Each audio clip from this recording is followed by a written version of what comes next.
কি বৈষম্যের শিকার হয়ে গেছি যে আমরা জগন্নাথে পড়তেছি অ্যান্ড তারা সার্জিস তারপরে হাসান আব্দুল্লাহ তারা হলো ঢাবিতে পড়তেছে, তার জন্য তাদেরকে হলো গরমে যাতে গরম না লাগে বেশি তাদের ঠান্ডা পানি দেওয়া হইতেছে।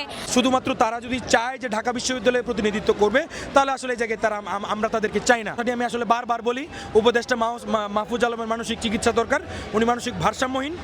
এরকম এই যে ঢাবি সিন্ডিকেটটা চলতেছে, ঢাবি সিন্ডিকেটটা খুব দ্রুত ভাঙা দরকার, তা না হলে শুধু ঢাবির মানুষরাই, ঢাবির শিক্ষার্থীরাই সুযোগ পেয়ে যাবে, আমরা আর পাবো না।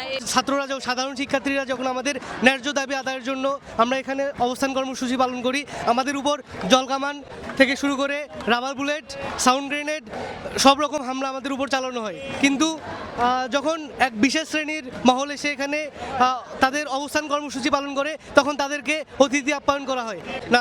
একজন এসেছিলেন, একজন উপদেষ্টা, মাননীয় উপদেষ্টা একজন এসেছিলেন, কিন্তু তারা এখন পর্যন্ত আমাদের কোনো রকম আশ্বাস বা কোনো রকম কথাবার্তা আমাদেরকে বলেনি।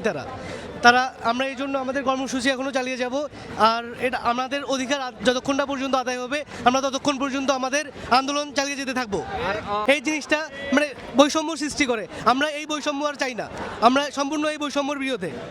সরকারের পক্ষ থেকে ওভাবে কিছু জানতে পারিনি, তবে কালকে রাতে মাহফুজ আলম ভাইয়া হচ্ছে গিয়ে আমাদেরকে কিছু আশ্বাস দিয়েছেন, তবে সেটা আমাদের কাছে আশ্বাসপূর্ণ মনে হয়নি। এর পক্ষে লোক আসলে তারা একরকম বিহেভ করে আর আমাদের পক্ষে একরকম বিহেভ করে। এবং আমাদের ইউনিভার্সিটির প্রফেসরদের উপর পুলিশ হামলা করে, তখন হচ্ছে তারা কোথায় ছিল?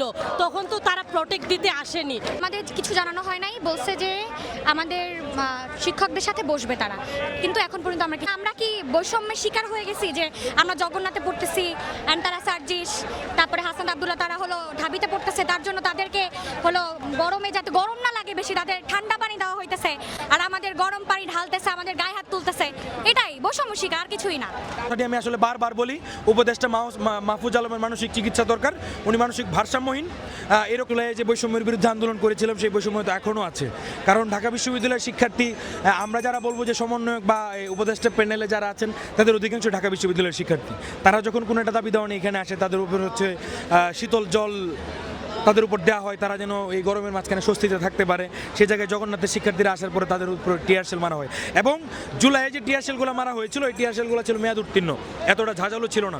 গতকালকের টিয়ার শেল এবং জুলাইয়ের টিয়ার শেলের গন্ধ ঝাঁজ অন্যরকম, আমরা এটা টের পেয়েছি।